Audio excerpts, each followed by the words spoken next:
Kalian pernah kepikiran gak sih, kalau ternyata pasangan yang kalian cintai itu bisa tiba-tiba berpaling? Rasanya seperti mimpi buruk ya kan? Kita sudah berikan yang terbaik, tapi kenapa isu perselingkuhan itu selalu menghantui? Banyak banget cerita yang masuk ke aku, tentang hancurnya kepercayaan, gara-gara orang ketiga yang entah datang dari mana. Nah, hari ini kita nggak akan fokus bahas sakitnya dikhianati. Tapi kita akan fokus gimana cara pagerin hubungan kita dengan cara yang elegan, bukan posesif. Aku punya 7 strategi pamungkas yang super sederhana, tapi efeknya dahsyat banget buat bikin pasangan kamu betah, merasa nyaman, dan mikir 2 kali buat lirik yang lain. Ini bukan soal pasang CCTV atau ngecek HP diam-diam teman-teman. Ini soal membangun fondasi emosional yang nggak bisa digoyahkan. Tonton sampai habis, karena rahasia nomor 7 itu sering banget diabaikan. Assalamualaikum warahmatullahi wabarakatuh. Halo semuanya, selamat datang kembali di channel kesayangan kita. Senang banget bisa ketemu kalian lagi hari ini. Oke, langsung aja kita bahas rahasia pertama yang sering dianggap remeh. Padahal ini fondasi utama dari segalanya. Komunikasi terbuka dan jujur tanpa rasa takut dihakimi. Bayangkan, hubungan kalian itu kayak aplikasi chatting. Kalau banyak notifikasi yang di-mute atau pesan penting yang nggak pernah tersampaikan karena takut reaksi pasangan, lama-lama pasti terjadi miskomunikasi dan akhirnya error kan? Kalau pasangan mulai mencari tempat lain buat curhat atau membagi beban pikiran, itu adalah lampu kuning pertama yang sangat jelas. Jadi, pastikan kalian menciptakan ruang aman di mana pasangan bisa ngomong apapun, sekalipun itu hal yang sensitif, menyakitkan, atau bahkan kritik terhadap hubungan. Dengarkan dengan empati dan tanpa mudah menghakimi. Ketika kalian menjadi rumah bagi semua perasaannya, dia tidak akan merasa perlu mencari hotel untuk berkeluh kesah. Ini adalah investasi emosional paling penting loh yang harus dilakukan setiap hari. Lanjut ke poin kedua. Yang ini wajib banget kita terapin kalau mau hubungan kita tetap panas dan solid. Kualitas waktu, bukan kuantitas. Aku tahu teman-teman, kalian sibuk, kita semua sibuk. Kalian kerja keras buat masa depan, aku hargai itu. Tapi percuma dong kalau badan ada di rumah, tapi mata terus menatap layar HP atau laptop. Kualitas waktu itu artinya fokus 100% pada pasangan, meskipun cuma 15-30 menit. Matikan notifikasi. Tatap matanya, dan tanya, gimana harimu sayang? Bukan sekadar basa-basi, tapi benar-benar mendengarkan ceritanya, bahkan detail kecil sekalipun. Ini yang akan menguatkan bonding atau ikatan emosional. Kalau dia merasa nggak penting atau dianggap ada, celah emosional itu terbuka lebar, dan saat itulah orang ketiga bisa masuk dengan mudah.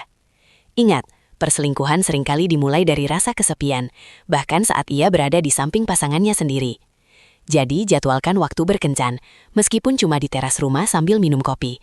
Tapi pastikan fokus kalian hanya pada dia. Sekarang, masuk ke strategi ketiga yang sering dilupakan setelah menikah atau setelah pacaran lama. Jangan pelit pujian dan apresiasi, bahkan untuk hal kecil. Ini adalah vitamin harian buat hubungan yang harus kalian minum teratur. Coba deh, kapan terakhir kali kalian sungguh-sungguh memuji pasangan? Bukan cuma soal penampilan fisik, tapi usahanya, kepintarannya saat bekerja, atau cara dia mengatasi masalah di rumah. Manusia pada dasarnya butuh merasa dihargai. Kalau dia merasa di rumah dia nggak pernah dapat pengakuan, sedangkan di luar sana ada orang yang selalu memuji usahanya dan membuat dia merasa dilihat. Nah, itu dia, bahaya sudah mengintai tanpa kita sadari. Mulailah dari hal kecil, seperti mengucapkan terima kasih karena dia sudah membantu tugas rumah tangga atau menyelesaikan pekerjaan yang sulit. Apresiasi menunjukkan bahwa kalian melihat dan menghargai usahanya. Ini adalah penguat ego yang sehat, yang membuat pasangan merasa spesial hanya di mata kalian, dan tidak butuh validasi dari pihak luar. Poin keempat ini sangat sensitif, tapi super krusial, yaitu menjaga keintiman emosional dan fisik secara konsisten. Teman-teman, keintiman fisik itu bukan hanya tentang aktivitas di kamar tidur, tapi juga pelukan hangat di pagi hari, gandengan tangan saat jalan, atau sentuhan ringan saat menonton TV bersama. Sentuhan itu sangat powerful karena melepaskan hormon oksitosin yang dikenal sebagai hormon cinta dan ikatan. Dan yang lebih penting lagi adalah keintiman emosional. Kalian harus menjadi tempat di mana pasangan merasa nyaman untuk telanjang jiwa, mengungkapkan ketakutan, rasa tidak aman, dan mimpinya yang paling liar. Ketika ikatan emosional ini kuat, daya tarik dari luar akan terasa hambar dan tidak sebanding dengan kedalaman hubungan yang sudah kalian miliki.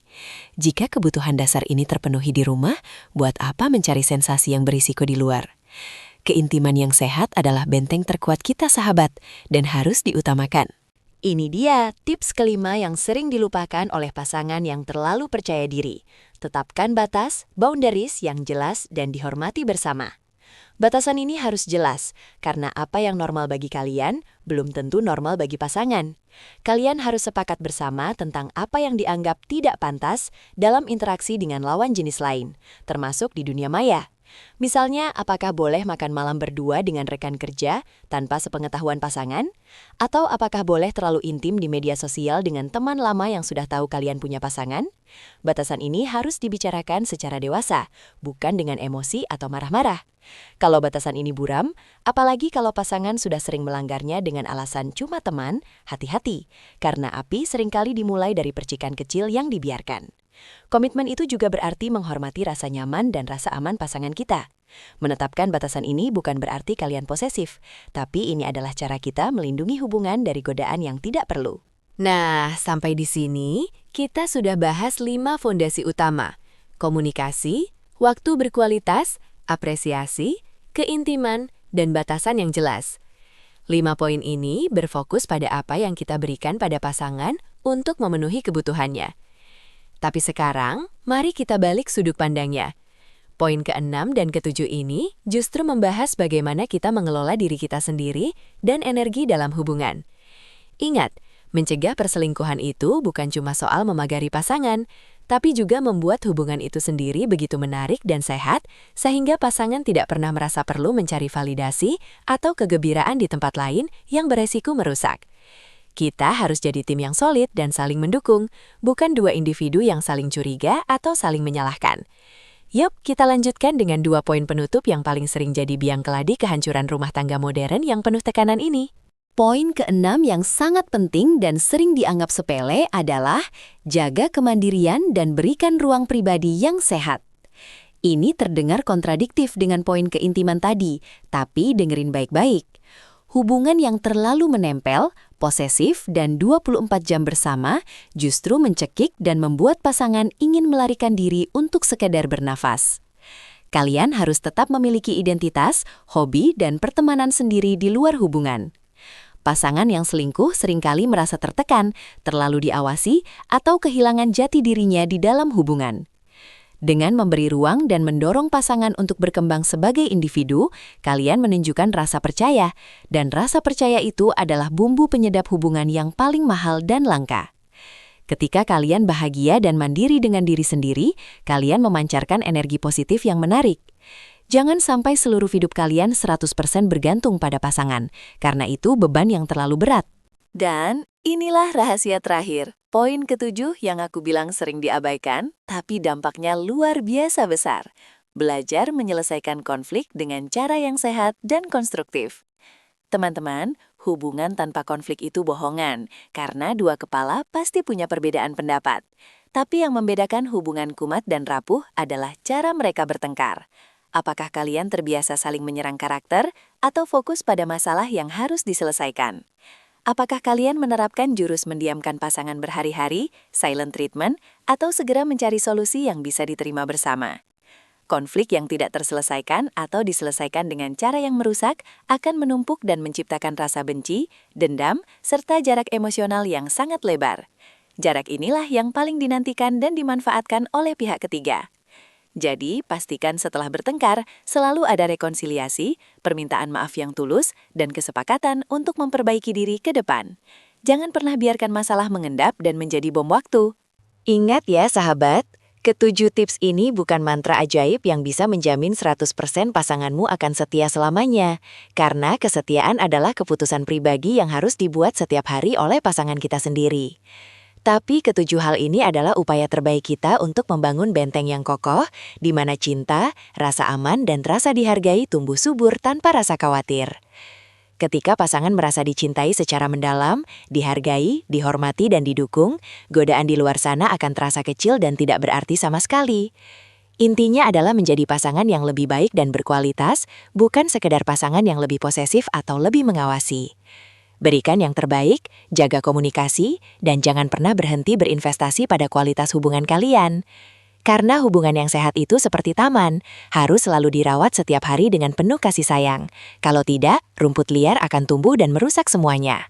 Nah, gimana nih teman-teman? Dari 7 poin tadi, kira-kira poin mana yang paling susah kalian terapin di hubungan sekarang?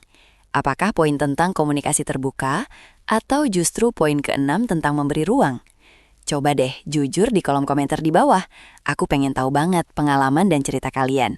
Siapa tahu bisa jadi inspirasi buat kita semua yang lagi berjuang menjaga keutuhan hubungan. Jangan lupa juga kalau video ini bermanfaat dan kalian merasa tercerahkan, langsung klik tombol like sampai biru. Share ke teman-teman yang mungkin lagi butuh pencerahan tentang hubungan.